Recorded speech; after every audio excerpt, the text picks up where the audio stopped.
Olá, produtores! Olá, associados! É um prazer estar aqui com vocês, contribuindo um pouquinho para a grandeza desse evento, para esse pessoal maravilhoso que organiza esse evento e nos dá tanto prazer de poder compartilhar conhecimento e receber também conhecimento. Então, muito obrigada por essa oportunidade. Hoje nós vamos falar de temas muito interessantes, temos dois encontros, e espero que vocês gostem, espero que vocês estejam me ouvindo bem e vendo a minha tela também, que está aqui compartilhada. Eu vou apenas abrir meu slide para que ele fique em modo apresentação para mim. Isso. Bom, gente, meu nome é Luciana Orange Cesarino, como vocês podem ver aí no slide. Eu sou professora da Universidade Ca' Foscari de Veneza, minha formação toda foi na USP, tirando o pós-doutorado que eu fiz no Politécnico de Milão, e hoje nosso trabalho é mais como consultora, não como professora. Eu penso que uma professora de gestão não pode deixar de ser consultora, né? É preciso que nós entendamos todos os contextos das empresas, vivamos o dia a dia do gestor, que não é nada fácil, para que possamos, ao menos, tentar ensinar algum modelo, algum pressuposto. Então, faz parte da minha formação nunca abandonar a prática, estar sempre junto com vocês, para que eu possa, de fato, contribuir, alinhando sempre o que eu trago da prática com o que eu aprendo na teoria. Tá joia? Não sei se alguém aí já vai me perguntar sobre meu sobrenome. Sim, eu sou da região de Ribeirão Preto, na verdade, e trabalhar, minha família trabalhou nas gerações anteriores com frigorífico, então a pecuária está no meu sangue, né? Bom, a aula de hoje, que não é bem uma aula, uma palestra, uma conversa, ela vai ser específica sobre o curto prazo, sobre a gestão estratégica na pecuária, mais voltada ao curto prazo. E o que é o curto prazo? O curto prazo é o período que compete até um ano. Então, todas as práticas, resultados, processos que possam ser implementados na fazenda dentro desse período, dentro desse ciclo. Então, nós temos uma variedade imensa de informações para dar para vocês e coisas para falar, mas escolhemos trabalhar nesses dois momentos, no curto e no longo prazo, para que vocês possam ter uma noção bem interessante de como fazer planejamento, desmistificar um pouco o planejamento, que parece ser uma coisa tão complicada ou tão difícil, e na verdade não é. Ela é fácil, ela é extremamente necessária e crítica, e ela pode gerar bons resultados. Bom, vocês estão vendo aí meu currículo, vocês estão vendo que eu sou uma professora de sustentabilidade. Muitas pessoas acham que eu sou uma eco-chata. Bom, achar a gente chata, todo mundo vai achar, né? Se a gente for ligar para isso, a gente não vive, né? Mas, enfim, eu não tenho essa inclinação da sustentabilidade em detrimento ao lucro ou ao funcionamento normal dos negócios. A minha visão de sustentabilidade é de negócios mesmo, é de business, ou seja, temos que proteger a natureza, sim, temos que proteger o ser humano, respeitar os direitos humanos, manter o ser humano em qualidade de vida, em boas condições de trabalho sempre, mas não podemos deixar de pensar que o nosso negócio é o que nos sustenta. Então, é possível conciliar, sim, a responsabilidade pela natureza com negócios lucrativos, e é isso que nós temos feito enquanto consultores. O primeiro ponto que eu quero refletir com vocês é sobre a diferença entre competitividade e competição. As pessoas falam isso como se fossem sinônimos e eles não são. Competitividade é estar apto a competir, ou seja, é ter os atributos, ter as características, os processos, as competências e recursos que te habilitam para você competir no mercado. Será que eu consigo competir no mercado europeu? Ou melhor, será que eu tenho competitividade para estar no mercado europeu? Será que eu consigo colocar minha carne em países latinos? Eu tenho competitividade para isso? É diferente de competição. Competição é uma disputa, como, por exemplo, na Olimpíada, a gente vê o pessoal, né, fazendo tomadas de tempo. Então, quem consegue fazer uma certa tomada de tempo se mantém competitivo para participar de uma competição. E aí é muito importante que vocês entendam o mercado de pecuária de gado como uma grande competição, não uma competição predatória, em que um quer arrancar a cabeça do outro, nada disso, uma competição saudável, mas que cabe a cada pecuarista e cabe à associação buscar os atributos que vão tornar todos esses elementos e todos esses agentes competitivos. Então, devemos buscar a competitividade para fazer parte da competição. Como é que está a pecuária no Brasil hoje? Bom, a gente sabe que o câmbio está favorável, né? E se Deus quiser, vai nos manter assim por mais um tempo. Mas a gente não pode pensar que pecuária também é só exportação. Pecuária também é manejo, pecuária também é problema a ser resolvido na fazenda, pecuária é recursos humanos, pecuária é problema de fluxo de caixa. Então, não são só flores, né? As pessoas que não participam do mercado de pecuária tendem a nos olhar de fora para dentro e imaginar, nossa, mas é um mar de rosas, e nós sabemos muito bem que estamos na lida que não é assim, né? Temos muitos problemas, muitos pecuaristas aí desenvolvendo síndromes de ansiedade em função do tamanho do estresse que é cuidar e tocar de uma ou mais fazendas. O Brasil, no entanto, consegue ótimos resultados, está entre os países mais eficientes do mundo e o primeiro em exportação de carne bovina, né, de forma relativa, não absoluta. O mercado consumidor nosso está cada vez mais exigente. Nós vamos falar um pouquinho mais para frente sobre as nuances do mercado consumidor, mas basicamente se exige mais e se quer pagar menos, né? Então eu quero mais benefício e quero menos custo. Essa relação custo-benefício do consumidor em relação à carne vermelha tem se alterado de forma abrupta, né? E nós precisamos estar sempre preparados para isso. Marcas próprias e novas raças. Então estamos vivendo hoje num processo em que novas marcas estão sendo lançadas no mercado a todo momento, o varejo tem lançado novas marcas, os frigoríficos, né, cada vez mais concentrados, estão lançando suas próprias marcas. E mais do que isso, há uma diversificação muito grande de raças vindas do exterior para cá, ou raças genuinamente brasileiras. E nesse contexto todo, nós temos que pensar no Cenipol, como defender a raça, como encaixar a raça, como posicionar a raça, que é o linguajar técnico que nós utilizamos, né? Então, nessa miríade de arranjos de varejo, atacado, muitos frigoríficos atendendo mercados regionais, mercado nacional e mercados internacionais, como devemos posicionar a marca Cenipol, como devemos avançar na marca Cenipol. Então, isso são tarefas importantes que tanto pecuaristas e associação devem pensar juntos, porque a raça é inegável o potencial que ela tem e o carinho que a associação tem, né? Eu trabalho com várias empresas e pode até parecer piegas, mas eu vejo a diferença do amor com que se trata a raça aqui do que com os business as usual, que a gente fala. Business as usual significa negócios como qualquer outro, né? Em que a gente percebe uma certa frieza, um certo curto prazismo em buscar resultados. Aqui não, aqui na Cenepol a gente percebe que realmente tem um caráter familiar, o que é muito bom e nos dá mais acolhimento ainda e mais motivação para trabalhar com vocês. E por fim, a necessidade da relação com outros membros da cadeia produtiva ou cadeia de suprimentos. Então, esse é um termo que a gente tem que ter sempre em mente.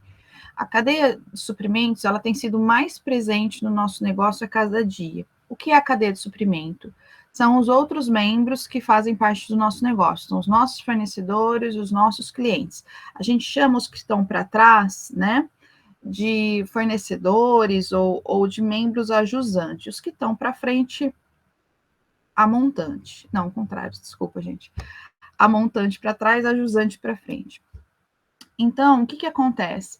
Não dá mais para pensar no negócio isoladamente. Nós temos que pensar no negócio de forma sistêmica. Então, não adianta você fazer o seu lado muito bem feito, se o teu cliente lá na frente faz tudo errado e revende a sua carne de forma completamente sem cuidado, às vezes fora da lei, às vezes até sem cuidado ascético, que é o básico, né, do varejo de carne. Então, assim, não seria do nosso quadrado, mas como nós somos responsáveis, muitas vezes podemos ser até multados, e mesmo que não sejamos multados, somos conhecidos, ou isso cai na mídia com o nosso nome, é importante que a gente não cuide somente do nosso quadrado, mas dos membros dessa cadeia grande de suprimentos, que é a cadeia de carne no Brasil. Temos assistido também vários movimentos verticais e horizontais. O que é isso? Então, pense na cadeia, né, uma linha de produção, e aí os movimentos verticais são quando um dos membros ele acaba comendo outros membros. Então, um frigorífico que abre um varejo que começa a ter carne própria e frigorífico próprio, é a produção que começa a também abater, é o abatedouro que começa a comprar terra, pastagem e começa a produzir. Então, é um entrando no métier do outro. Então, esses movimentos, eles são incontroláveis. Na medida em que um negócio percebe um elo da sua cadeia um pouco fragilizado, um pouco menos competitivo que o necessário para ele funcionar, obviamente ele vai ter um movimento vertical e vai começar a fazer o que o antigo fornecedor ou o antigo cliente fazia, porque ele percebe que ele vai ganhar mais nessa competição. E os movimentos horizontais é quando a gente ganha escala. Então, é o aumento do número de fazendas, é o aumento da área, é o aumento do número de cabeças, é quando a gente consegue crescer dentro do nosso negócio, sem diversificação, tá? Então, o estudo do Embrapa, que nos mostrou? Que apesar desse cenário super, né, interessante, cheio de negócio para fazer, ainda as nossas fazendas não aplicam um planejamento estratégico de longo prazo como orientação para gerir os seus negócios. Isso é ruim? Isso quer dizer que as fazendas, então, fazem as coisas erradas? Não, isso é um mito também. Intuitivamente, os gestores conseguem ter um nível de performance sobre-humano, né? Então, os resultados que são tirados das fazendas que são pouco profissionalizadas, ele é realmente surpreendente. Então, todo mundo perguntaria, por que então profissionalizar essa fazenda se time que está ganhando não se mexe? Porque o mercado todo está mudando. Então, não basta você ganhar os seus resultados a curto prazo, se no longo prazo isso não é sustentável, ou se os teus concorrentes estão se mexendo nesse sentido.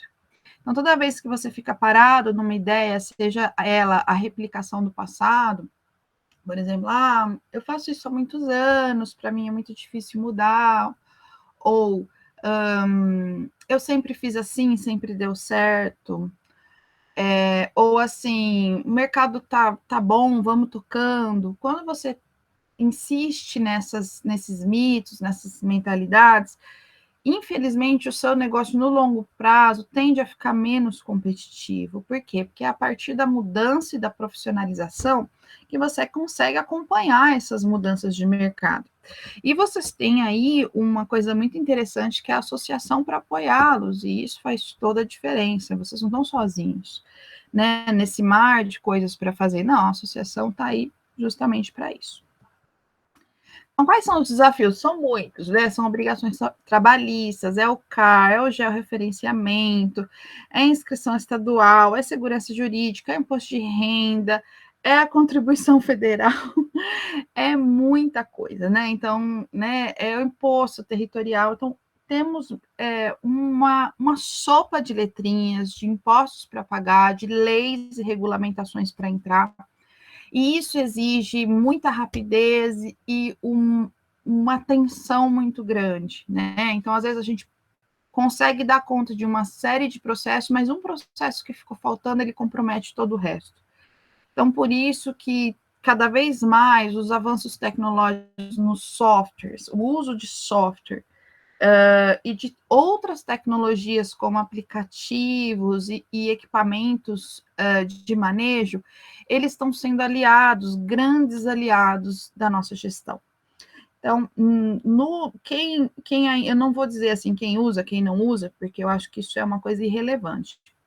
Mas eu acho que todos vocês têm percebido a importância de se gerenciar através de software. Hoje a gente consegue gerenciar através mesmo do celular, com o uso de aplicativos e tecnologias que foram produzidas especificamente para ajudar vocês, produtores. Bom, agora eu vou dar uma de professora, né? Se a gente for olhar na teoria de administração, quais são as 4 funções do gestor? Planejar, organizar, dirigir ou liderar e controlar. Planejar é o que a gente vai falar hoje. Organizar é coordenar as tarefas, então quem vai fazer o quê? Quanto vai ser pago para as pessoas fazerem o que foi determinado, em quanto tempo isso vai ser feito, como isso vai ser feito e por que vai ser feito, né? Então, organizar é, de fato, colocar as cartas na mesa, dar nome aos bois e permitir com que essas tarefas sejam divididas na sua equipe. Dirigir ou liderar é o fator mais humano, é o fator mais social. É o que você representa para a sua equipe. Se você é o fundador, se você é a segunda, terceira geração, se você é um cara mais de diálogo, se você é um cara mais autocrático, que os funcionários têm um pouco de medo, se você é uma mulher tocando uma equipe de homens. Então, a liderança, ela é composta por 2 variáveis importantes. O carisma, que é o quanto o funcionário ou colaborador, ele segue as suas ordens, suas atividades, né, seus mandamentos, em função do quanto ele admira e acha que está certo. E isso a gente consegue através de muita empatia, de escutar o funcionário, de não achar que está certo em todos os momentos, de refletir sobre os erros que já aconteceram e como mudar. E também, a segunda variável seria a competência. Então, eu posso ter um líder que ele é bem simpático, ouve todo mundo, gente boa, mas o cara não sabe fazer as coisas. Então, o funcionário sabe disso, ele não é bobo. Então, nós, enquanto líderes, nós temos que unificar essas 2 coisas, o carisma, ou seja, a relação social que a gente desenvolve com a equipe, e a competência de saber o que estamos fazendo. Quando a gente consegue juntar essas 2 coisas, aí temos um líder nota 10. E, por fim, o controle, que é a parte mais difícil de fazer, sem dúvida. Que é você ter indicador, é você comparar resultado de um ano para o outro, é você comparar resultado de uma fazenda para outra, é você conseguir entender bem o que deu certo, o que não deu certo, né? É não ir comprando e tomando empréstimo e fazendo as coisas sem planejamento, depois você não sabe se foi bom, se não foi, você nem sabe de fato quanto você gastou para apurar se você teve lucro, se o lucro poderia ter sido maior ou menor. Então, a parte de controle é a parte que fecha todo esse ciclo, tá? Então, primeiro eu planejo o que eu vou fazer, crio as minhas metas, depois eu organizo quem vai fazer o quê dentro das funções, né, da administração, depois eu lidero essas pessoas fazendo o que eu pedi e controlo o resultado que foi feito. Então, esse seria o básico aí das funções da administração. Mas para que a gente precisa de estratégia, então? Se eu falei agora que algumas fazendas elas vão muito bem, obrigada, apenas como uma gestão intuitiva. Porque a estratégia ela vai te dar um norte, ela vai te dar um objetivo a ser seguido, ela te poupa esforços. Então, por exemplo, se você recebe uma oportunidade de negócio, você tem a estratégia definida, você consegue desvencilhar dessa oportunidade como algo que está te tirando, como se fosse uma tentação, te tirando do prumo. Então, eu posso chegar no ponto A fazendo 1000 curvas, como eu posso ir diretamente ao ponto A. Então, a estratégia ela vai justamente traçar uma linha mais rápida, mais fácil de acesso ao ponto A. E, além disso, como você registra tudo, você tem a capacidade de chegar na nossa última função, que é justamente a avaliação dos resultados, o controle. Então, a estratégia serve como bússola, ela não vai resolver todos os seus problemas, óbvio que não, né? Seria uma falácia falar que, ó, você teve estratégia, você vai ter sucesso, não.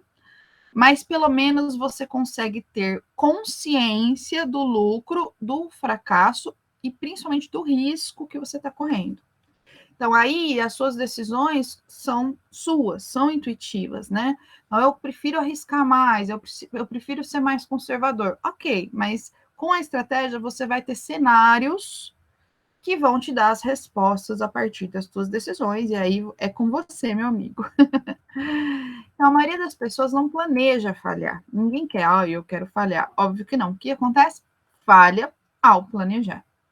Então, o que a gente está querendo aqui com vocês é começar uma discussão, uma conversa sobre planejamento, porque temos muito que avançar e muito que aprender e muito que contribuir para vocês também. Os nossos mercados hoje em dia, então, eles estão passando por um processo de digitalização. Isso não é diferente para o agronegócio, então nós estamos vivendo a era da IoT, né, da internet das coisas, em que todos os processos físicos estão sendo ligados a aplicativos virtuais de controle.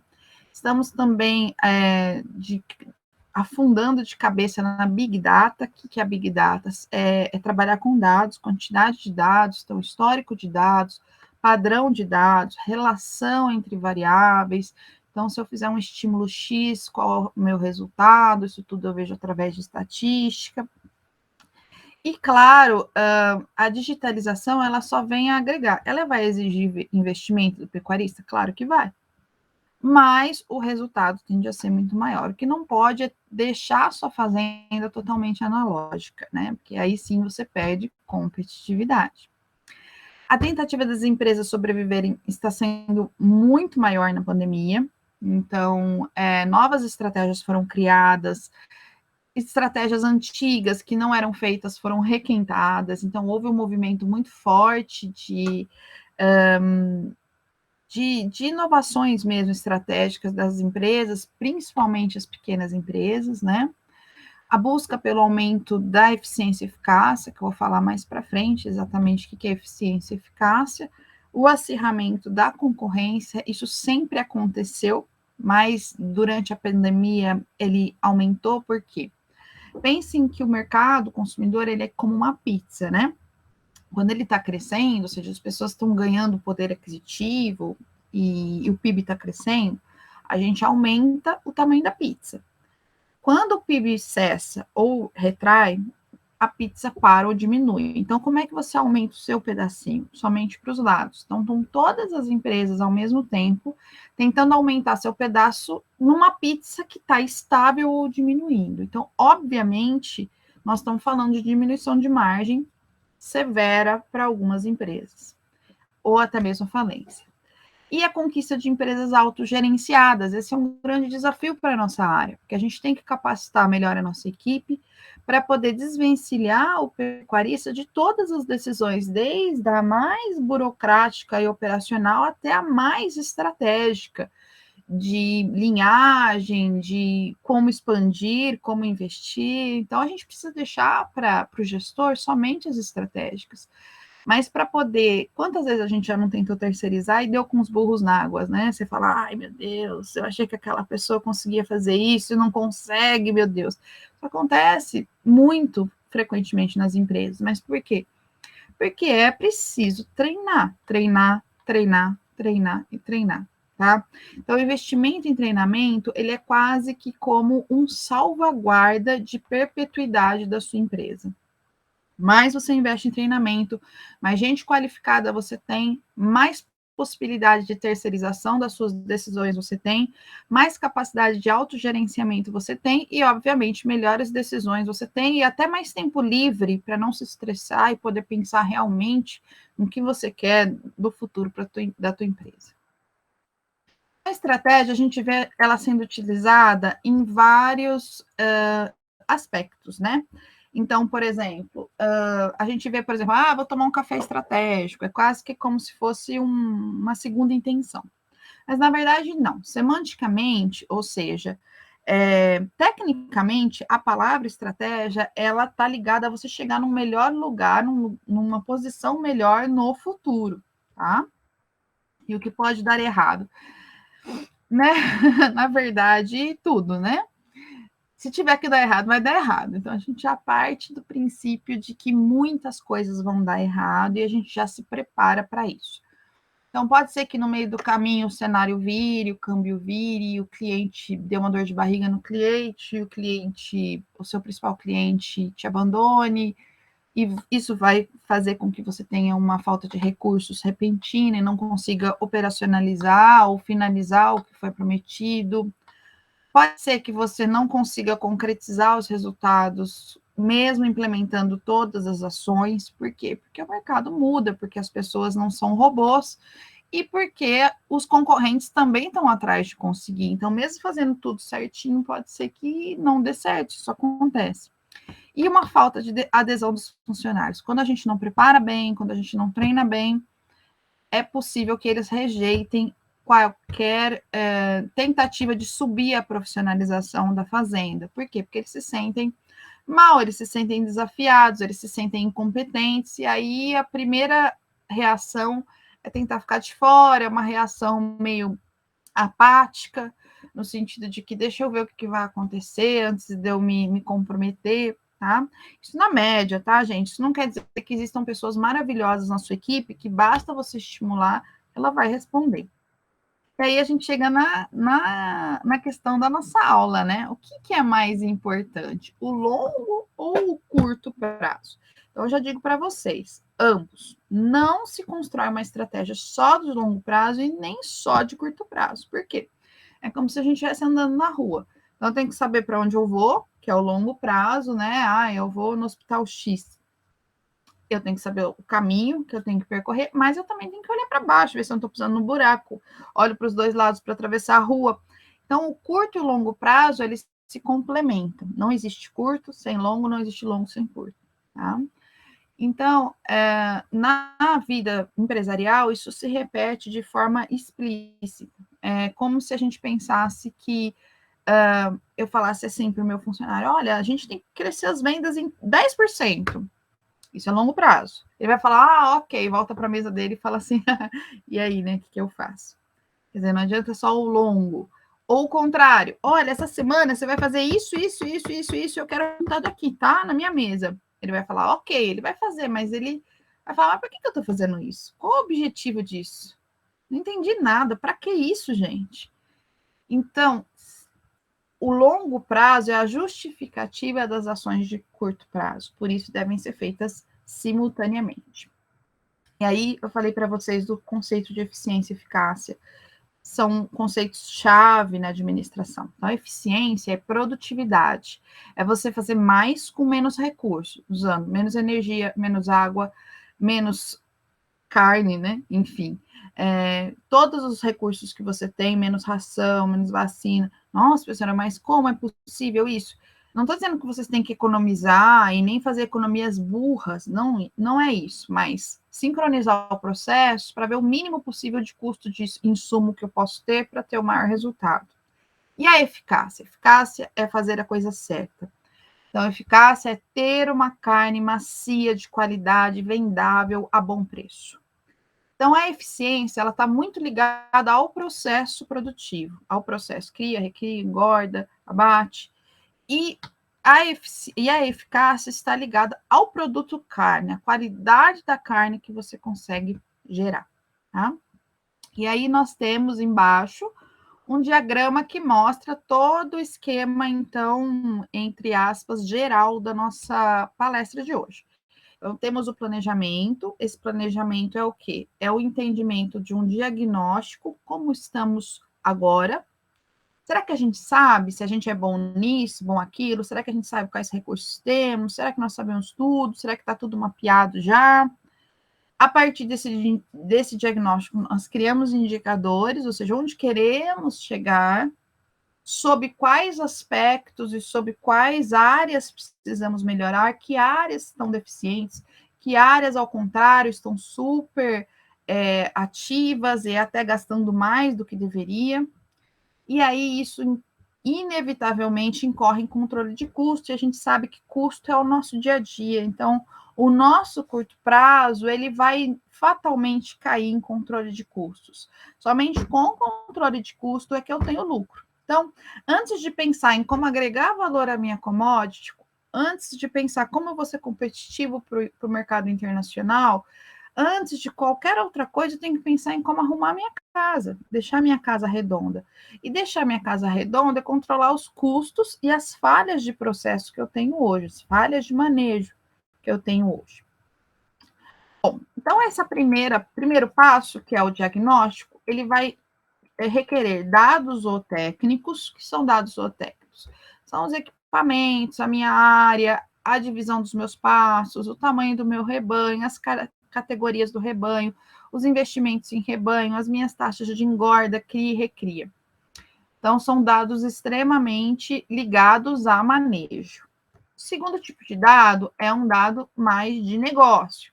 Onde eu estou localizado, quem são meus clientes, qual é o meu potencial financeiro, né? Quanto eu tenho para investir, o quanto eu capto de recursos de terceiros e não uso meus recursos próprios, o quão líquida é a minha empresa, quer dizer, eu trabalho sempre numa margem muito apertada e aí sempre correndo risco até de perder patrimônio, ou não, eu tenho caixa suficiente para fazer investimento de 1, 2, 3 ciclos futuros, cada fazenda ou cada negócio de uma maneira. Capacidade de desenvolvimento de novas marcas, eu consigo fazer novos negócios a partir dos negócios que eu já tenho? E os meus profissionais, eles são bons, eles são treinados, eles são arrojados, eles podem se autogerenciar ou não? Eu tenho que ficar ali dando a comidinha mastigada para eles, senão sai tudo errado, quando eu viajo é péssimo. Como acontece isso? Né? O diagnóstico. E o último dado é o dado de compliance. Aí tu fala, nossa, que negócio é esse de compliance? Compliance, gente, é seguir a lei, é estar legal. E aí, dentro da pecuária, nós temos um monte de leis, né? Então, nós temos, primeiro e mais importante, a legislação ambiental, aí, no caso, a municipal, estadual, federal. Nós temos a área de proteção ambiental, de proteção permanente. Nós temos o bem-estar do animal, do abate. Nós temos as características legais de como alimentar, criar e abater o animal. Nós temos toda a questão de contaminação e asepsia, que são muito importantes, e, claro, novamente, o tamanho do rebanho. Ah, mas o tamanho do rebanho já entrou em zootécnico, não tem problema. Esses dados, em algum momento, eles vão se cruzar. Eles são apenas exemplos de como você pode começar a pensar nesse diagnóstico, de saber onde você está hoje. Se isso é bom, se isso é ruim, se isso é melhor que os outros, se é pior que os outros, e não ir tocando a fazenda como sempre foi feito, tá? Segundo ponto é calcular teus custos. Então, qual o meu ganho médio diário? Qual a minha produção de arrobas por hectareano? Qual é o lucro hectareano? Qual é hectareano? Parece até um nome, né? Que nem vegetariano. Qual é a lotação dos pastos? Qual é a taxa de desfrute? Qual é a taxa de natalidade? Qual é a taxa de desmame? Qual é a taxa de reposição? Qual é o desembolso por cabeça de mês? Eu sei que cada um de vocês tem uma especialidade, um só faz engorda, enfim, não importa. O que importa é que vocês tenham os indicadores de custos de todas as etapas do processo produtivo de vocês, seja ela qual for. Então, importante nessa fase é pegar o processo, esmiuçar em atividades, ou às vezes até subatividades, e tentar entender ou mapear quanto cada atividade custa em termos financeiros e por tempo. Então, vocês veem aí que todas elas têm por mês, diário, por ano, porque cada uma delas vai ter uma amplitude de tempo diferente. Nossa, que complicado. Não é complicado, tá? Basta que vocês sigam a aula nessa forma bem rítmica mesmo, na cadência da aula, para que vocês tenham uma visão de todo. Vocês não vão sair daqui amanhã já fazendo tudo isso, mas basta que vocês conheçam, saibam que existe, para que vocês não fiquem achando que isso é um bicho de 7 cabeças, não é? E aí, você sabe calcular o custo da sua arroba? A gente sabe o preço de mercado, né? Que é dado. Mas e o custo? A gente sabe?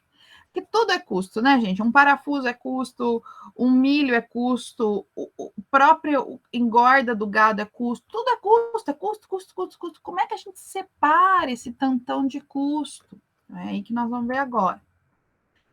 existem dois custos, né? O custo dado pela produção e o custo dado pelo mercado. Então, muitas pessoas, elas acabam fazendo o que a gente chama de estratégia de markup, que é precificar o mercado. Se eu sei que minha arroba é R$300, eu vou tentar, então, chegar no meu custo de R$300. Seria essa precificação a custo de mercado.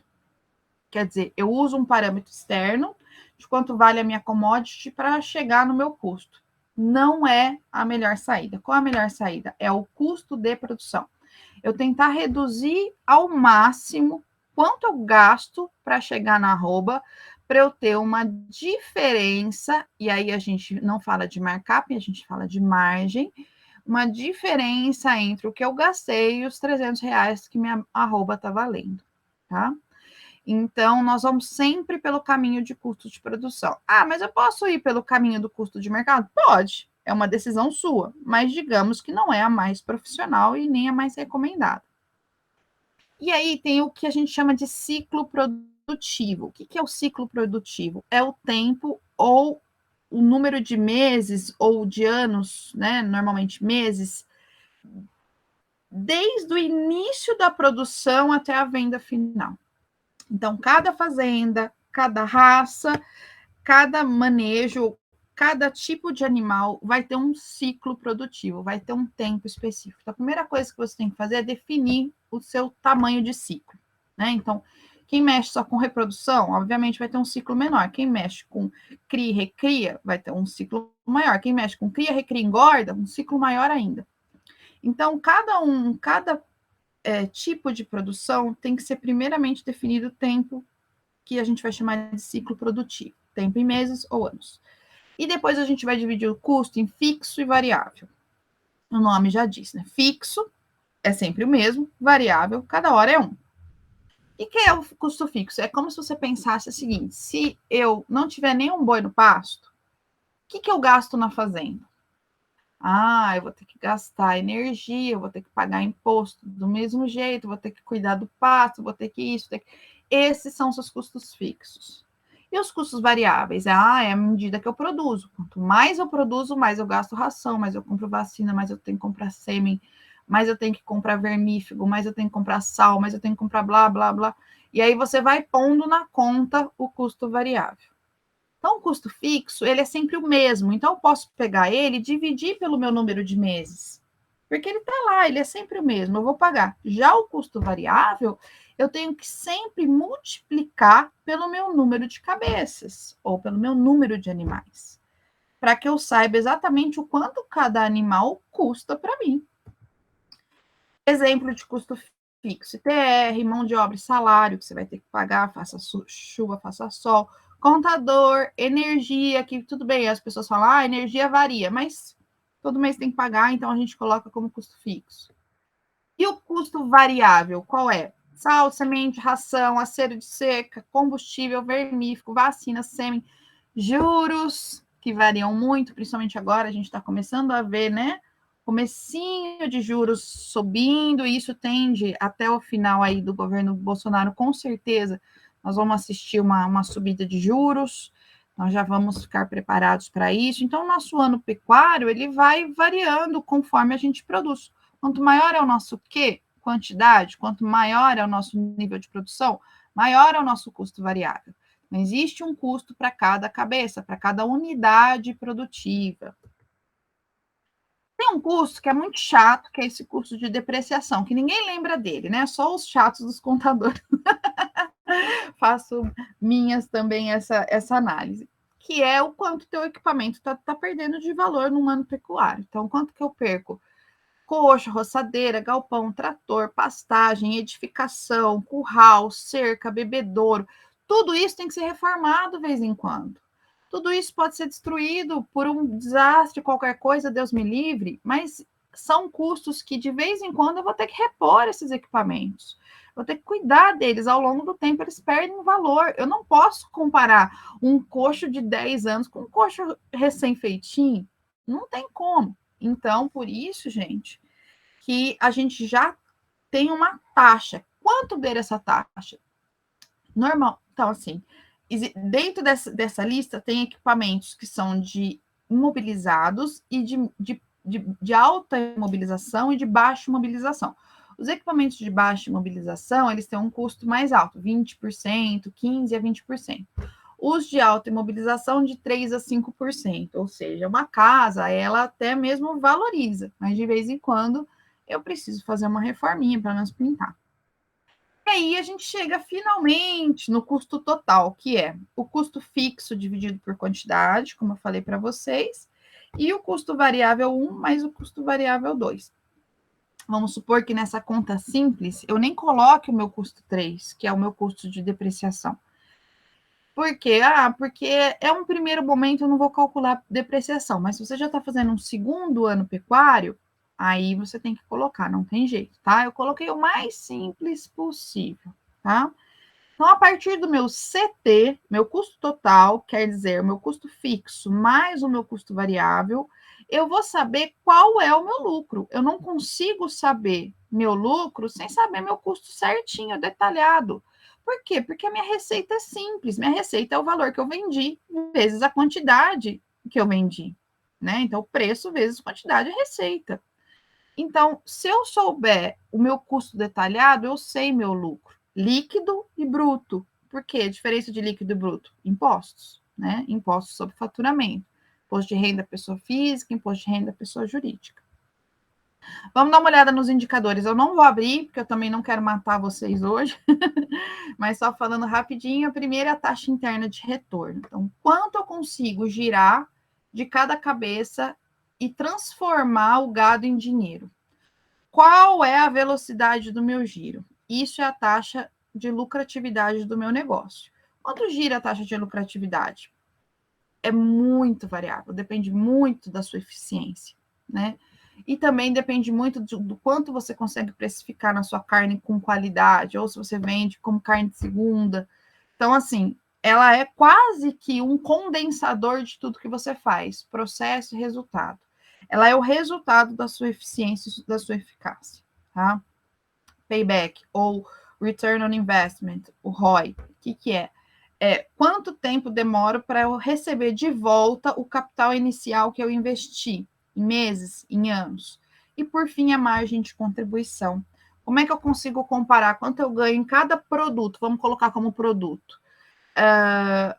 Meu processo de inseminação, meu processo de cria, meu processo de recria, meu processo de engorda, ou a raça X, raça Y, raça Z, quanto cada um deles me gera lucro individualmente. E aí eu acho margens de contribuição, ou seja, quanto cada produto gerou de lucro, e eu vou chamar de qual a margem de cada produto, qual a margem de um boi gordo Cenepol, né? Então eu preciso detalhar meus custos, verificar quanto eu obtive de receita por produto, né? Estou chamando de produto essas questões que eu falei para vocês, esses processos, para eu saber qual a margem de cada um. Aí, com a margem na mão, eu tomo decisões. Olha, essa raça está menos legal, essa raça está mais legal, estou gastando muito na engorda, isso aqui não está virando. E, óbvio, eu vou tentando afunilar para produtos que me gerem uma margem maior. E o tal custo de oportunidade, que não é os contadores, na verdade são é o pessoal de finanças que fala de cursos de custo de oportunidade. Custo de oportunidade é o custo de você não fazer algo. Então, se eu tivesse pego esse R$1 milhão que eu investi e tivesse colocado uma aplicação financeira, quanto teria me dado? Esse é o custo de oportunidade. Então, colocando 1 milhão na minha produção, nas minhas fazendas, deu quanto? Depois de um ano pecuário. O ano pecuário que eu falo é o período final, né, total do ciclo de negócio. E colocando na aplicação, daria quanto? Então, preciso comparar isso, tá? Porque muitas vezes a gente está em negócios tão desorganizados ou tão perdidos e fragmentados que vale a pena a gente cair para aplicação. A aplicação está dando muito pouco no Brasil, a gente sabe disso, né? Então, por enquanto, em todas as projeções que eu tenho visto, pelo menos as últimos DRS que eu tenho acompanhado, o custo de oportunidade é baixo, ou seja, eu não deixo de ganhar investindo na produção do que aplicando o meu capital, a não ser que eu seja muito ineficiente, gaste demais e tenha pouco resultado. Então, vou ler para vocês. Para descobrir o custo unitário ou o custo médio por arroba de carne produzida, é necessário que se divida o valor do custo total pela quantidade de arrobas produzidas. Isso acho que ficou bem claro, né, gente? Como a pecuária de corte é uma atividade que resulta em diversos produtos, a exemplo do boi gordo, bezerro, vaca, novilha descartadas, entre outros, o produtor pode ratear o custo de cada uma dessas categorias. Falei para vocês agora.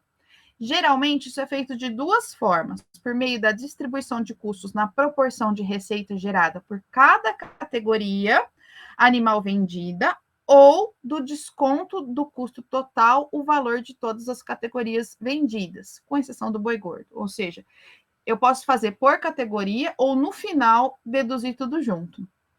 O valor resultante, nesse caso, será o seu custo de produção. Então, meus queridos, eu não quero que vocês se tornem experts de custos, nem controllers, nem pessoas formadas, pós-graduadas em custos, nada disso. Eu só quero que vocês tenham noções de custos, tá? Então, esse era o meu objetivo. Eu gostaria muito que vocês entendessem que para a gente ter um objetivo, e é importante que tenhamos objetivo para nos tornarmos competitivos e competirmos as melhores competições, é importante que eu saiba onde eu estou. E para mirarmos um objetivo, precisamos saber antes onde estamos. E se a gente só sabe onde está, se a gente conhece os nossos custos, tá? Por isso, talvez tenha sido um pouco pesado em termos de informação, mas é importante, tá? Eu queria agradecer, primeiro, a minha universidade por me deixar fazer coisas em português ainda. Obrigada, Cafoscari. E agradecer, claro, a minha equipe, meus sócios da consultoria Impacto Verde. Nós trabalhamos fortemente com planejamento estratégico. Então, quem se interessar, ou gostou da palestra, quer estender, quer conhecer esses softwares, conhecer o diagnóstico ambiental, tornar a sua fazenda sustentável, que é o nosso principal produto, fazenda sustentável, por favor, não hesite em nos contatar. Tá bom? Então, um grande abraço a todos, ao Celso, a Karina, ao Alexandre, Tamar, Rodrigo, Marlos, Priscila, todo mundo. Um grande abraço e nos vemos, então, agora na aula 2, né?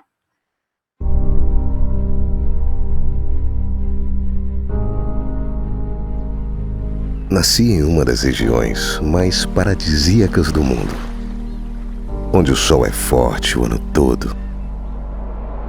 Dos trópicos, criei resistência naturalmente, pois já tenho mais de 100 anos. E a cada ano que passa, fico ainda melhor, como um bom vinho tinto. Aliás, esta cor está cravada em minha pele. Adoro viver em vastas pastagens, trabalhar até o dia findar. Não me canso e alcanço grandes resultados.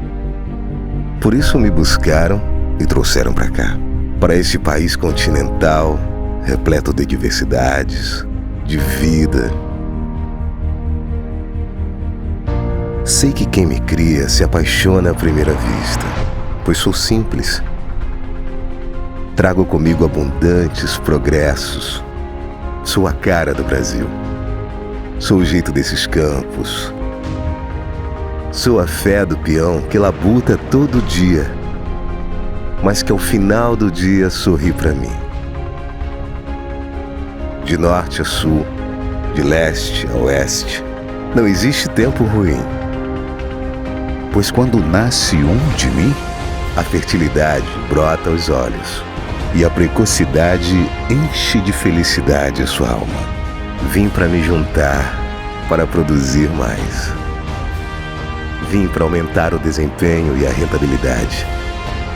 Vim para registrar, certificar e agregar valor. Vim para dar mais qualidade, sabor e maciez. Prazer, eu sou o Senepol, a raça que está transformando a pecuária brasileira. Senepol, o maior rebanho do mundo está aqui. Do pasto ao prato, simples e lucrativo. O Senepol tá onde você usar, criar, inseminar. Onde tiver vaca zebuína, taurina, leiteira. Onde tem mais rentabilidade, modernidade, conformidade de carcaça, o Cenepol vai muito bem.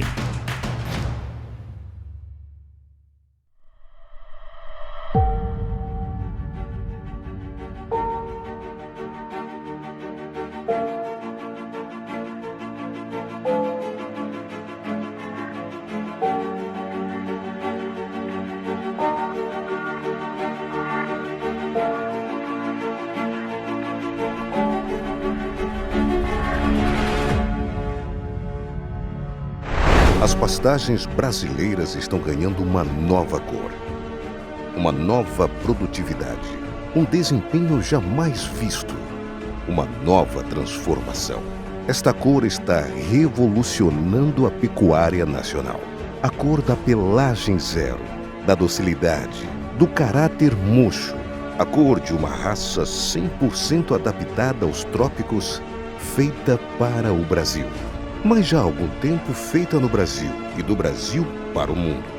A cor do melhoramento genético, das fêmeas super precoces, que emprenham a partir dos 15 meses, dos touros que cobrem muito bem a pasto a vacada zebuína, da cor que aumenta a rentabilidade em até 30% a mais em rebanhos de corte, da cor que, quando misturada com o branco das fêmeas Nelore ou com o colorido das fêmeas F1 de todas as outras raças, encontra a solução para o cruzamento industrial. Uma mistura de cores que produz uma carne de qualidade inigualável, macia e saborosa, certificada e atestada pelos mais respeitados órgãos de pesquisas do agro brasileiro. Essa cor é a vermelha do Cenepol, que se mistura com o verde dos pastos, com o degradê alaranjado do pôr do sol, com o azul da água, com o colorido da fauna e da floresta brasileira. Cenepol, o maior rebanho do mundo, está aqui, transformando a pecuária brasileira, do pasto ao prato, simples e lucrativo.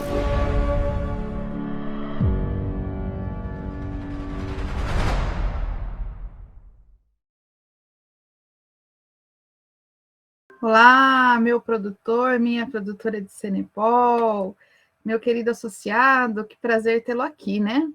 Hoje faremos a segunda parte da nossa palestra sobre gestão estratégica na pecuária. Espero que vocês tenham curtido a primeira parte, que falamos do curto prazo, e hoje, então, falaremos do longo prazo, tá? Só o pessoal pediu para eu colocar o contato, eu coloquei no último slide, tá? Mas claro que vocês podem também contatar toda a organização que estamos aqui disponíveis. Bom, gente, hoje, então, a nossa palestra vai ser sobre gestão pecuária no longo prazo. O que isso significa e por que essa divisão? Bem, eu já falei na primeira parte que a divisão ela é bastante pertinente porque nenhuma das duas pode viver sem as outras, sem a outra. Então, é preciso que a gente enxergue o caminho, né? Enxergue os buracos, os defeitos, as dificuldades e saiba para onde está indo. Então, a partir da conciliação de curto e longo prazo é que a gente consegue ter uma gestão eficiente e eficaz, né? Então, a gestão no curto prazo ela é muito voltada para a questão dos custos. Por quê? Porque a gente precisa conhecer os custos. Muitas vezes a gente vai fazendo investimentos sem ao menos entender quais custos e como que esses custos estão sendo utilizados e o que está gerando esses custos. A gente só vai ver isso depois no resultado, e a gente não sabe daí pegar o resultado e comparar com o que foi gasto. Por isso iniciamos, né, essa nossa jornada com a questão do curto prazo.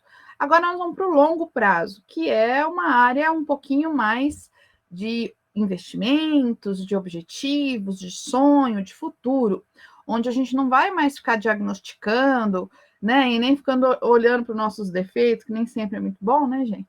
A gente vai ficar olhando para o futuro e o que pode ser feito daqui em diante, tá joia? Então, eu vou abrir o slide aqui. Eu não vejo vocês enquanto eu falo, tá? É uma pena, mas o Google Meet ele tem essa limitação. Mas tá ótimo, vamos lá então.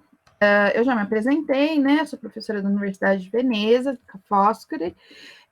Sou também pós-doutora pelo Politécnico de Milão, fiz mestrado e doutorado na FEA USP. Hoje trabalho como consultora e professora no agronegócio brasileiro na área de sustentabilidade, buscando tornar o agronegócio mais sustentável. Não só tornar, mas mostrar que o agronegócio é mais sustentável. Porque vocês sabem, né? Existe uma visão muito errada do nosso agronegócio no exterior, de que somos os desmatadores de florestas, as piores pessoas do mundo, né? Então, o meu trabalho é um pouco de mostrar, de quem conhece por dentro, que não é nada disso, e que nossas leis são fortes e que estamos, sim, fazendo um bom trabalho. Mas, gente, vamos fazer uma meia-culpa, sempre podemos melhorar, né? Então, aí, falando sobre prazos, temos aí um diagrama que nos mostra os horizontes de planejamento.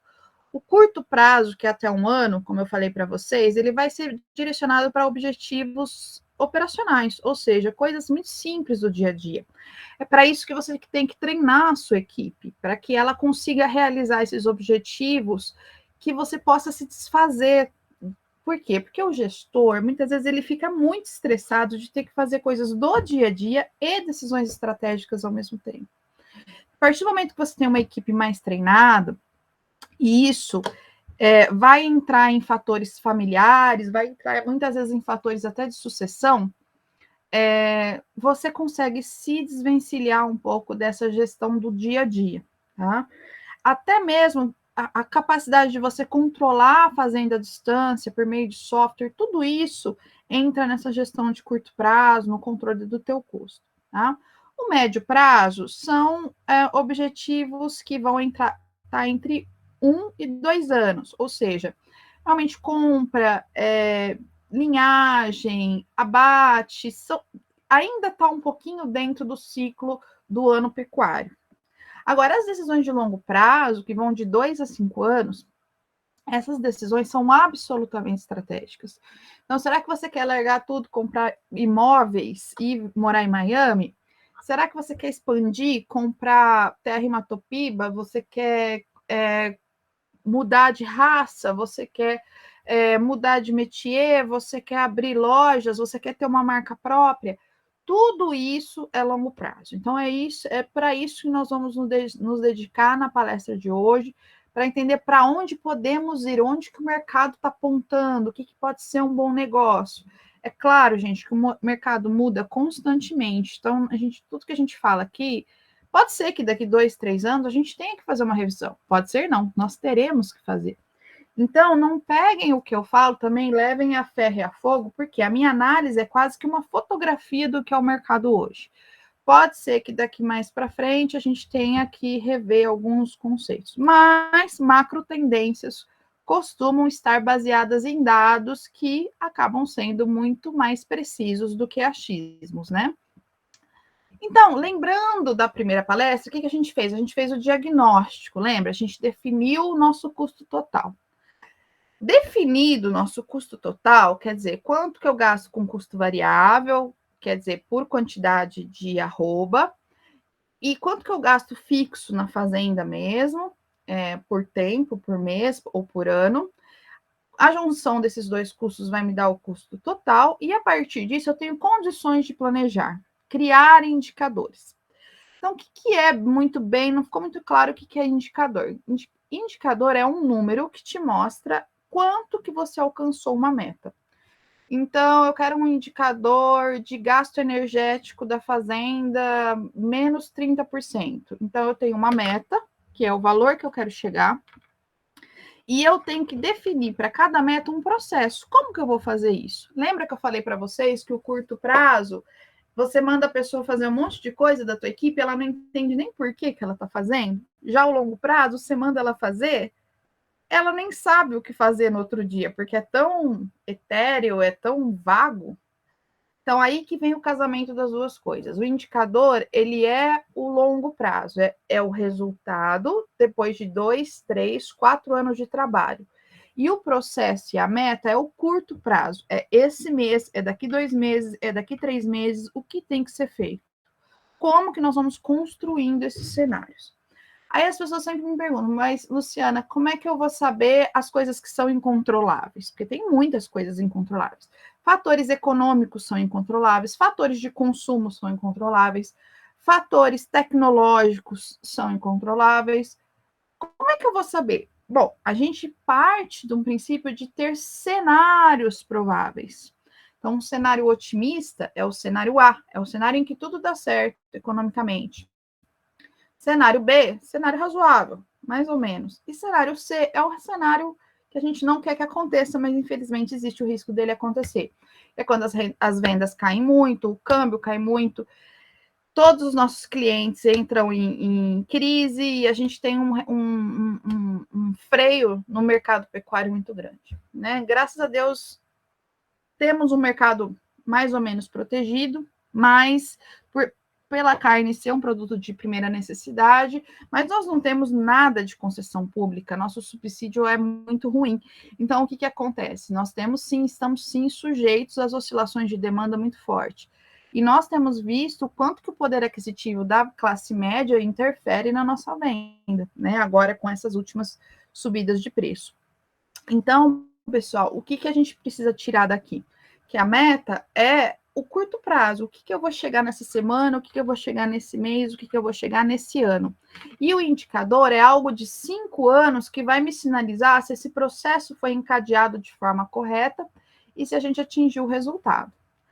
Mas, Luciana, a gente faz isso como? Na lousa, no Excel, no software? Onde que a gente faz isso? Então, aí são outros 500. Tem várias formas de se fazer isso. Tem pessoas que são tão inteligentes, e eu vejo diariamente esses gestores com quem eu converso, que fazem isso intuitivamente. Eles não precisam de papel para fazer. Eles fazem aqui, ó. Então, tudo isso que eu aprendi na faculdade, eles já sabem por quê? Porque a Lida ensinou para eles, o pai, o avô ensinou, então eles conseguem fazer isso naturalmente. Mas hoje, gente, com a era da tecnologia, não tem mais como você colocar as coisas na sua cabeça e achar que o seu funcionário vai entender. Ele não vai entender, ele vai fazer besteira. Então, é importante usar. Ah, eu não consigo usar a planilha de Excel. O software, ele às vezes é muito mais fácil, muito mais friendly, muito mais amigável do que uma planilha de Excel. Por quê? Porque ele é intuitivo. Então, não é muito mais fácil você usar um iFood do que você construir uma conta de distribuição de comida no Excel? Claro que é. Então, assim, o uso de aplicativos específicos para o gestor é a grande solução, tá? Então, não tenham medo dessa tecnologia. A tecnologia, ela é amigável e ela também vai estar no seu celular, o que te facilita muito a vida. Isso não quer dizer também que alguém vai dizer o que você tem que fazer no seu negócio. Não, quem vai continuar decidindo é você, né? Você só vai criar dados para concretizar o que você quer que seja feito, tá? E aí a gente tem eu coloco BSC porque a sigla é em inglês, né? É Balanced Scorecard. O que quer dizer isso? É um cartão balanceado, né? Um cartão de pontos balanceado. Esse modelinho é um modelo muito simples, que não veio da teoria, veio da consultoria, de 2 consultores americanos, Kaplan e Norton, que criaram esse modelinho para gerenciamento e controle de estratégia, né? De todos que eu já usei, tem vários que a gente usa em consultoria, mas esse é o mais simples, o mais rápido e o mais eficiente. Ele vai dividir a sua empresa em 4 grandes quadrantes, né? O de processo, de cliente, o de aprendizagem e o financeiro. Então, ele começa sempre no quadrante de cliente, né? Que é esse quadrante à direita superior que vocês estão vendo. Eu preciso saber o que o cliente quer, quem é o cliente, como ele quer comprar, qual é a reclamação que ele tem sobre o meu fornecimento, quais clientes potenciais eu poderia atender, em que o meu cliente está satisfeito, não está satisfeito, qual o sortimento que ele quer, qual a quantidade que ele quer, qual o volume que ele quer, qual a frequência que ele quer. Ou seja, tem milhões de variáveis que eu vou tentar entender a cabeça desse cliente, né? Seja ele um frigorífico, em alguns casos para vocês, seja ele um varejo, um grande varejo, ou uma grande processadora de carnes, né? Uma indústria de transformação. Então, não sei qual membro da cadeia de suprimentos vocês atendem como cliente, né? Pode ser frigorífico, pode ser varejo direto, pode ser açougue direto, pode ser uma indústria super exigente. Então, você tem que mapear esses clientes pelo nível de exigência e como atender a cada um deles. Quanto mais, esse é o foco. Primeira coisa que deve focar vocês é o atendimento do cliente. Depois, por incrível que pareça, vai para a esquerda, para o processo. Então, o que eu preciso criar de processo dentro da minha empresa para poder entregar esse valor para o cliente? Então, aí eu vou analisar todos os meus custos, vou analisar meu processo de compra, eu vou analisar meu processo produtivo, meu manejo total, meus índices de contaminação, de asepsia, de abate, todos os meus processos de engorda, recria, cria. Então, assim, eu vou olhar todo o meu processo produtivo mesmo, vou precisar de uma ajuda técnica de manejo para rever esses processos, porque pequenas mudanças de manejo podem levar a diferenciais muito fortes para o cliente, né? Além de todo o atendimento legal fitossanitário que a gente tem que fazer na fazenda, né?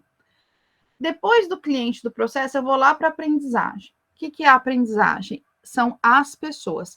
As pessoas, desculpa falar, viu, gente, mas elas são as últimas que aparecem muitas vezes na cabeça de vocês. Então, porque vocês têm tudo na cabeça, vocês acham que os funcionários têm que saber tudo.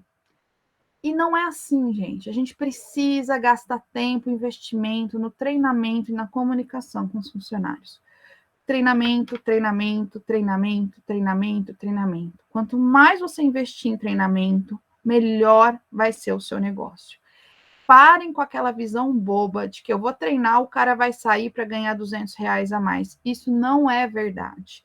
O cara vai sair para ganhar R$200 a mais se você tratar ele como número. Se você não tiver o mínimo de engajamento com ele, se ele não tiver benefícios, se ele não vê benefícios para a família dele e nem a maior motivação do funcionário é ele estar aprendendo, ele estar se qualificando. Isso, a consultoria PwC, PricewaterhouseCoopers, mostra nos relatórios dela, para quem quiser se interessar por isso. Nada mais motivante para um funcionário do que ele sentir que ele está crescendo junto com você. Então, muitas vezes, a nossa mentalidade nos leva a pagar um salário muito baixo para o funcionário e exigir muito dele. Então, algumas estratégias, eu não estou falando para você virar sócio do seu funcionário, nada disso. Mas eu estou falando que existem estratégias intermediárias, por exemplo, a remuneração flexível por resultado da fazenda, PLR, ou seja, participação nos lucros e resultados. Você gera um bônus que não tem encargo trabalhista, não tem imposto, não gera incorporação de trabalho, quer dizer, você não vai ter que pagar encargo depois daquele valor incorporado quando ele sair, você se livra do processo trabalhista, e você dá para ele no fim do ano um 14º muito mais gordo do que você ir lá e pagar mesmo o 14º que você paga 1 milhão de impostos. Então, gente, existem estratégias de recursos humanos que podem elevar efetivamente a produtividade das fazendas, principalmente o produtor que tem mais de uma raça, o produtor que tem uma quantidade de cabeças grande e que precisa de funcionários de confiança, tá? E aí o financeiro, nesse modelo, ele é tratado como resultado. A gente não investe no financeiro, porque investir no financeiro é especular. Se você quiser investir em financeiro, você compra a sua fazenda, espera a terra valorizar, você compra terreno, você compra imóvel, você vai especular na bolsa, você compra ouro, compra dólar. Não é o nosso caso. Se a gente está investido em produção, o financeiro é resultado, não é input, não é a entrada. E aí, o curto prazo, ele vai ficar nesse meio aí. Por que eu coloquei ele aí? Porque a gente precisa primeiro arrumar os custos, entender como é o nosso ano, para depois a gente fazer essa matriz toda, tá? E aí, a gente tem essa setona para quê? Para mostrar que isso está em constante mudança. Não existe uma empresa que começa do zero. Ah, eu vou pegar uma fazenda e não vai ter nada lá na fazenda. Não, vai ter. Sempre vai ter um vício de funcionário, sempre vai ser o clima já demarcado, sempre vai ser o tipo da terra já definido, sempre você vai comprar a fazenda com algum tipo de benfeitoria ou você vai ter que fazer tudo. Então, assim, não existe empresa do zero. Então, não pense que uma empresa, uma fazenda que você tenha há 200 anos, há 3 gerações na sua família, é diferente de uma fazenda que você compra em Mata Virgem. Não é. Todo negócio ele vem enraizado e viciado nas práticas anteriores. O que você consegue fazer é ir mudando aos poucos. Você não vai mudar tudo de uma vez. Não existe receita mágica, não existe milagre, tá? Isso foi uma coisa que o meu cirurgião plástico me falou. Não existe milagre. Eu guardei para mim bem sério. E é legal porque é justamente isso.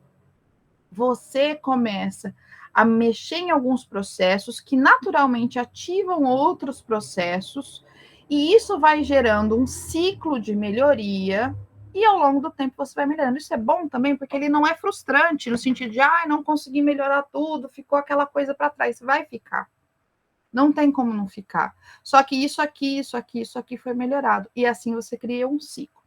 Temos um outro modelo, quem se interessar pelo assunto, ou quem já for formado em administração conhece bem, que é da escola japonesa, chama PDCA, né? Que é o ciclo Plan, Do, Check and Act. Eu planejo, eu faço, eu corrijo e eu controlo. Ou seja, eu vou fazendo sempre esse ciclo. Melhoro. O importante não é ficar perfeito, é sempre estar melhorando. Tá? Essa é a nossa filosofia.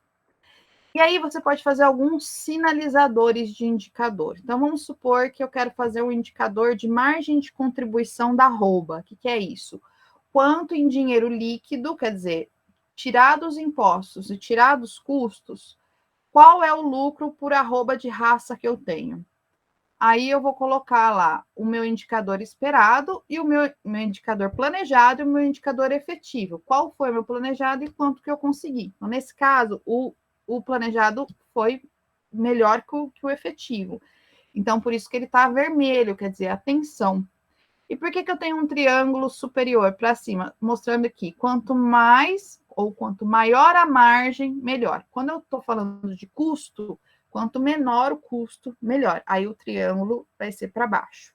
Então, eu posso criar isso de forma muito simples. Eu posso fazer mural na fazenda, eu posso fazer isso online, numa intranet, ou eu posso usar os softwares que já fazem isso, que eles chamam de dashboard, né? Que é o que a gente faz na Impacto Verde. A gente cria um painel de controle com os indicadores verde, amarelo e vermelho, e você consegue ter uma visão bem guiada da gestão. Bom, existem estratégias gerais, tá? Quais são essas? Eu não vou falar a origem teórica disso, mas se alguém se interessar, ela vem de Ansoff, tá? É um escritor inglês que de pós-Segunda Guerra que falou sobre tipos de estratégia. A estratégia de retração é uma estratégia de tempos de crise. Então, não é erro você começar, por exemplo, a reduzir a sua quantidade de rebanho em um período de crise. Não é. Por quê? Porque você está se adaptando o custo ao rendimento atual que você está tendo. Você não está conseguindo positivar o mesmo rendimento ou a mesma receita que você teve em anos anteriores. Então, você manda pessoas embora, você pode vender 1 ou 2 propriedades, você pode reduzir o rebanho. A gente tem uma cultura brasileira de que a pessoa vender propriedade, a pessoa vender cabeça, né, sem ter planejado, é uma derrota, sabe? É um estigma muito forte para o produtor rural que ele não pode retrair. Uma bobagem, gente. Não se apeguem a isso. Bons empresários quebram e recompõem-se. Você vê aí o Steve Jobs quebrou 2, 3 vezes até construir um império. Então, não pensem que se você tiver que retrair em algum momento da sua carreira, você está sendo um perdedor, você não está, tá? Outra estratégia é a diversificação. É você começar a entrar em novos negócios. Então, eu vou começar a mexer com granja, eu vou começar a mexer com embutidos, eu vou começar a diversificar para eu conseguir, talvez, sair de uma margem congelada que eu estou. Qual o problema hoje da pecuária que a gente sabe? é o nível de concentração dos frigoríficos, né? São poucos e grandes frigoríficos, os que fazem com que a gente fique amarrado. Então, existem estratégias, e a melhor estratégia de todas é vocês se unirem, enquanto produtores rurais, para aumentar o volume de cabeças e poder negociar de frente a frente com os frigoríficos. Então, essa é a melhor visão, é não ver o seu outro amigo produtor de Cenepal como concorrente, ver como parceiro, para que vocês juntos negociem, tá? Mas a estratégia de diversificação é quando você vê que uma marca ou uma raça está exaurindo e você começa a ampliar seus negócios, começa a trabalhar com imóveis, começa a trabalhar com outras formas de investimento, para que você não fique com o risco de só um negócio, tá? Chamadas holdings, né? Que é quando você tem uma divisão muito grande de vários negócios sob uma sociedade só, né? Sob um proprietário só. As estratégias mais comuns são as gerais, a de crescimento e desenvolvimento. A de crescimento é você comprar mais terra, comprar mais cabeça, ampliar, comprar tecnologia, aumentar, contratar pessoas, crescer, mesmo que talvez você não tenha ainda o resultado do lucro que você investiu. E a estratégia de desenvolvimento é um pouco diferente. É quando você não cresce, mas você aumenta seu faturamento por cabeça, ou por cliente, ou por fazenda.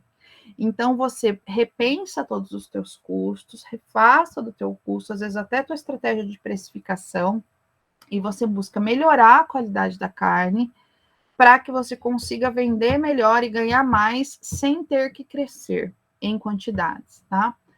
Ah, mas como é que eu vou escolher, Luciana, qual é melhor para mim? Aí cabe ao seu diagnóstico. Então, vendo o seu diagnóstico, você vai enxergar quais são as principais oportunidades que você tem, pensando no que você gosta de fazer como vocação e principalmente no que o mercado está apontando como estratégia mais provável de acontecer.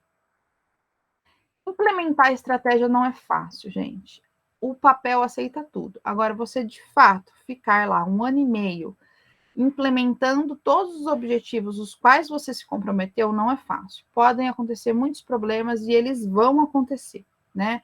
Então, é importante que você comunique muito bem, não canse de fazer reuniões, não canse de comunicar, não canse de treinar a sua equipe, porque é ela que vai realizar esses planos. Aprender a delegar, então coisas mais simples, mais operacionais terão que ser delegadas, senão você não dá os seus grandes passos, que é o que você quer fazer. Tem que ter um orçamento planejado e um cronograma bem definido. Sem você tratar isso como um grande projeto profissional, porque a gestão de projetos é essa que promulga orçamento, cronograma, atividades, treinamento e controle. Então, se você não tratar o crescimento do seu negócio como um grande projeto da sua vida, você não consegue determinar exatamente se esses resultados foram alcançados. Então, não tenha medo de começar a colocar tudo no papel, de profissionalizar tudo isso, porque o máximo que vai acontecer, se você profissionalizar, é você enxergar o tamanho do risco e não de você ter prejuízo, né? Prejuízo você tem quanto mais desorganizadas as coisas são feitas. Aí nós vamos para o 3. Quem não captou porque eu estou no 3 tem que ver depois a palestra 1 e 2, que é sobre o diagnóstico e os dados, né? A 3, o que eu vou falar é sobre quem toma decisão na fazenda. Bom, a gente sabe que a maioria das fazendas é familiar, e a gente tem irmãos, primos, pai, mãe, casais, às vezes ex-marido, ex-mulher, que são donos da fazenda. Isso gera uma série de conflitos familiares, né? Então, é importante que você tenha, então, uma gestão mais profissional. Eu não quero deixar de ser a dona da minha fazenda. Tudo bem. É claro, é direito seu e eu apoio. Mas, na medida em que você pode treinar um administrador para que ele seja o mais profissional possível, incorpore todas as tecnologias e te dê os indicadores com precisão, que você participe do processo, entenda o processo de maneira tal que ele não possa ter nenhum tipo de desvio sem isso estar na sua vista, por que você não passa isso para ele e pensa nas suas estratégias de longo prazo? Então, é um período difícil. Profissionalizar a equipe vai te demandar pelo menos 2 anos, mas a partir do momento que você vence essa barreira, você passa a ter muito mais tempo para desfrutar do seu lucro e poder dividir melhor essas decisões, tá? A gente tem vários cenários, um em que o próprio pecuarista é o gestor, um em que há conflitos de sucessão familiar. Normalmente o que a gente vê nas consultorias é que a família tem uma gestão mais tradicional, e aí a gente tem uma segunda geração que estuda fora, que tem noções de administração, quer mudar várias coisas, e há uma resistência da primeira geração. As duas gerações entram em conflito, nenhuma das duas está totalmente certa, mas é preciso que haja uma intermediação, e é isso que às vezes a consultoria pode ajudar. As mulheres no comando, então tenho visto mulheres maravilhosas, fortes no comando. A Karina Titoto é um exemplo de mulher forte, maravilhosa, que se coloca e se posiciona com delicadeza, com graciosidade e, ao mesmo tempo, com muita competência. Então, meus cumprimentos sempre para a Karina. Treinamento incessante, tá? Não vou falar de novo, que eu já falei muito. E contratação de gestores profissionais. A terceira e mais importante fase do planejamento de longo prazo é justamente a capacitação dos seus recursos, tá? É através da capacitação que você vai gerenciar e desenvolver competências. E um gestor que sabe fazer um plano de marketing, um gestor que sabe criar uma marca para sua carne, um gestor que sabe negociar com o frigorífico, que conhece teus custos e sabe a tua cabeça o que você quer da negociação, isso não há dinheiro que pague, gente. Então é importante que nós comecemos a pensar em como fazer remuneração flexível, participação de lucro e resultado para esses gestores. E aí está o PDCA que eu falei para vocês, né? Planejar, fazer, checar e agir. Então, quem quiser mais informações a respeito do PDCA pode me procurar ou procurar o pessoal da Cenepol, que é uma ferramenta super simples e super interessante de fazer. Tem uma outra ferramenta, que é a Matriz Identidade, que ela compara o seu negócio com seus principais concorrentes, em que você pontua atributos do teu negócio e pontua os atributos do concorrente, e no final ele te dá uma média. Também posso passar para vocês se for de interesse. Agora vamos falar um pouquinho sobre as macro tendências. Lembra que eu falei para vocês que a nossa aula de hoje ia ser mais sobre o futuro? Então, quais são as tendências? A primeira é o consumo verde. Aí todo mundo deve estar falando, ai, que chatice, todo mundo adora comer bife, mas não quer matar o boizinho. É verdade, mas o veganismo e o vegetarianismo é uma tendência muito crescente, né? Então, na Europa, cresceu 40% nos últimos 5 anos. É muito forte. Então, não adianta a gente negar e querer vender só para o nicho que já consome carne com orgulho, sim, senhor. Não, nós também podemos entrar num nicho de quem é vegetariano ou semi-vegetariano.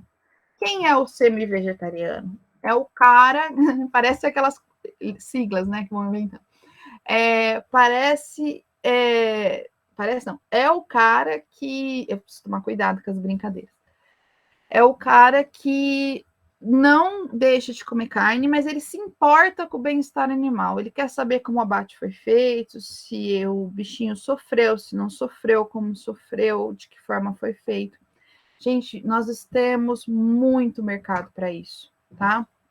Então, sinalizações de embalagem, procedência de origem, geoprocessamento de bem-estar animal. Então, existe uma pancada de coisas que nós podemos agregar valor à nossa carne e nós estamos deixando passar. Por quê? Porque às vezes viramos o nariz para essa questão do vegetarianismo, não é comigo. Não. Sustentabilidade é negócio, sustentabilidade é dinheiro.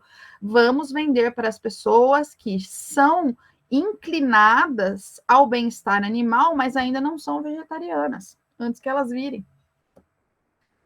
Consumo individual e novos arranjos familiares. Então, hoje, a estrutura familiar brasileira está extremamente modificada. Então, nós temos casais homoafetivos, nós temos a maioria dos lares brasileiros são tocados por mulheres, Nós temos filhos de segundo, terceiro casamento, que todos coabitam. Nós temos muita gente solteira, muita gente viúva, muita gente separada. Então, assim, sem preconceitos nenhum, temos que vender para todos, né? E para isso, nós precisamos de formas deles comprarem isso. Não adianta a gente querer vender igual sempre para pessoas que consomem completamente diferentes. Então, o que a gente precisa? Primeiro, carne embalada como grande tendência e embalada menor e processada antes, não processada só no açougue do supermercado, processada só no açougue de bairro. Não, processada a partir da indústria, a partir do frigorífico. Então, nós, enquanto produtores, podemos sim ditar algumas regras de como isso pode ser feito, sob que marca. Por que não colocar a minha marca? Quanto custaria para mim para fazer um acordo de marca no frigorífico para sair com o meu nome? E o meu nome ser específico para um nicho, por exemplo, homoafetivo, ou para um nicho mais esportista, de carne mais magra? Então, assim, há muitas perspectivas desse mercado consumidor novo que está apontando, e a pecuária precisa se ajustar, a pecuária precisa ir para o varejo, precisa, urgentemente, né? Então, a FGV exibe que as famílias brasileiras têm, em média, 3,5 pessoas, é engraçado, né? Tem 3 pessoas e meia, ou seja, de 3 a 4 pessoas, e que sua alimentação tende a ser a mais prática possível. Então, essas pessoas não têm tempo de processar carne, essas pessoas querem uma carne mais saudável e mais barata. Então, o que podemos mudar nos nossos processos para atender essa macro tendência? Consumo de artigos regionais, essa é outra tendência muito interessante. Então, aí, só que daí nós temos a divisão do público de forma financeira. Então, a gente tem o público A e B indo para carne premium, né? Ah, eu quero fazer um churrasco premium, e aí, por isso, o crescimento do anchos, a gente percebeu, né? Da pessoa querendo comprar uma carne muito macia, fazer um churrasco na casa dela premium, com uma cerveja blá, blá, blá, um vinho blá, blá, blá, blá, e uma carne blá, blá, blá também. Então, a gente tem esse nicho de mercado, que é a classe A e B, não é só a classe A, isso também é um erro. Tem um filão muito forte, grande, de classe média alta, que consome carne premium, que não são pessoas de classe alta, mas média alta, e que sim, gastam 200, 300, 400 reais num churrasco só em carne. Por quê? Porque querem ter uma carne mais macia em casa. Então, esse é um filão grande e forte, no qual a Cenepal pode entrar como carne premium, disputando o mercado com as outras raças já bem posicionadas. E tem um outro que é a classe C e D, né? Que vai comprar a carne regional, no sentido de que gasto menos com logística, o meu quilo fica mais barato e eu consigo repassar para os meus açougues de mercados regionais com preços mais baratos. Então, eu tenho essas duas vertentes para trabalhar mercados regionais. Além do que, eu tenho uma ampla, quase infinita possibilidade de trabalhar carne brasileira, Brazilian Beef, na Europa, nos Estados Unidos, no Canadá, claro, cada um com as suas milhões de certificações ambientais e fitossanitárias, mas que também não são bichos de 7 cabeças, na Impacto nós estamos fazendo muito isso, para vender para mercados específicos na Europa, né? Não é à toa que a Polônia está nadando de braçada, né? A Croácia está vendendo, Uruguai, a Argentina, e nós, né, precisamos agilizar. Então, Beef Point 2020 aponta que classe C e D tendem a consumir produtos regionais por estratégia de preço, enquanto A e B consomem por diferenciação e atributos internacionais ligados à regionalidade. Então, a gente pode sim fazer um barulho muito maior com a carne Cenepal, sendo uma carne premium e talvez às vezes até ligada a bioma, ao cerrado, ou uma carne que não desmata, uma carne sustentável, coisa que ainda não foi utilizada no Brasil. E para isso a gente precisa do quê? De rastreabilidade séria, tecnológica e consolidação dessa marca no ajusante, né? Ou seja, do frigorífico para frente, da porteira para frente, da porteira para trás. Macroações da pecuária de carne. Então, em relação ao associação. Fortalecimento da carne junto ao consumidor final, posicionamento da carne como sustentável, destaque ao trabalho das mulheres pecuaristas, que têm feito um trabalho excelente, não vou puxar mais o saco da carne. Ganho de mercado internacional com marca regional por biomas brasileiros, ou seja, explorar a carne que não desmata, trabalho em rede competindo com outras marcas e raças. Então, é importante que esse trabalho da associação seja o de mudar um pouco a visão do pecuarista, de se ver como competidor, se ver como concorrente e passar a se ver como parceiro, né? Para concorrer com outras marcas. E o produtor e a porteira para dentro? Então, tornar a gestão da fazenda mais profissional possível, pensando tanto no curto e no longo prazo, não ter medo das tecnologias, se lançar para o diagnóstico, porque é a partir do diagnóstico que você entende a sua fazenda. Por mais que você conheça cada palmo dela, você tem que ver dados zootécnicos, dados financeiros, dados de recursos, para que você, de infraestrutura, para que você tenha uma visão de tudo. E não é porque você não conhece, mas é que você pode conhecer com dado, com precisão, com matemática. Buscar capacitar os colaboradores, com destaque às mulheres Cenepol. Então, produtores que têm filhas, né? Eu incentivo seriamente a quebra desse preconceito de que a mulher não pode ser pecuarista. Ao contrário, elas têm feito um trabalho magnífico. Então, incentive suas filhas. Preparar o manejo para as exigências internacionais de sustentabilidade, principalmente para as empresas focais competitivas, que são as grandes indústrias de alimento, né? Unilever, e aí vai, né? As grandes empresas de alimento, BR Foods, que estão muito preocupadas com os requisitos dos fornecedores, muito preocupadas com os certificados de origem e principalmente com o bem-estar animal, o quanto que isso reflete nas suas vendas finais. Então, elas que estão puxando as cadeias, por exemplo, de cacau, de soja, de café, de soja, cacau, café, basicamente as três são as empresas focais que estão puxando. No Brasil ainda não temos isso, na carne ainda não temos essa mesma realidade. Por quê? Porque as empresas focais são brasileiras, não são internacionais.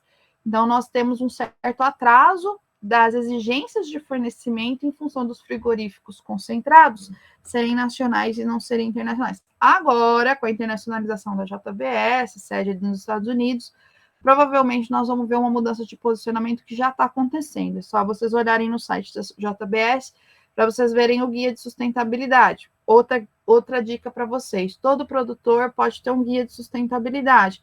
É algo que agrega valor, é algo barato de se fazer e que vocês conseguem muito explorar na área de marketing. E a abertura das suas dores, dos seus problemas, a um processo colaborativo. Então, assim, ficar tentando resolver sozinho todos os problemas da fazenda é muito difícil. Então, às vezes, baixar a guarda, confiar num consultor, confiar na associação e tentar resolver tudo junto, porque ninguém tem bola de cristal para adivinhar o que está acontecendo e ninguém tem a receita mágica. O que resolve o problema na empresa é trabalho, trabalho, trabalho e trabalho. Só isso. É muita pesquisa e muito trabalho. E aí vocês podem contar com essa associação maravilhosa, claro, sempre ao dispor de vocês. O último slide que eu queria passar para vocês é o último passo do planejamento de longo prazo, que é o de investimento. Então, entender que você tem que ter um set é um conjunto de indicadores, não mais de 5 indicadores, que reflitam o resultado de eficiência e eficácia da fazenda. Exige sempre bons parceiros, seja você o chato, de querer as coisas legais, de querer as coisas sustentáveis, de não fazer gambiarra. Delegue decisões para uma equipe bem qualificada, treine e delegue e abuse do potencial de marketing que a sua raça, Cenepol, pode gerar. Por quê? Porque ainda temos um mundo à frente para destravar, para explorar.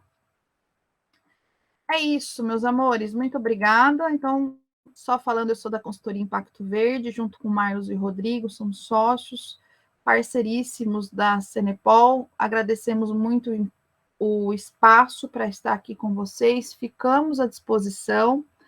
E agradeço também à universidade por permitir que eu faça mais uma palestra em português. Eu prometo que é a última.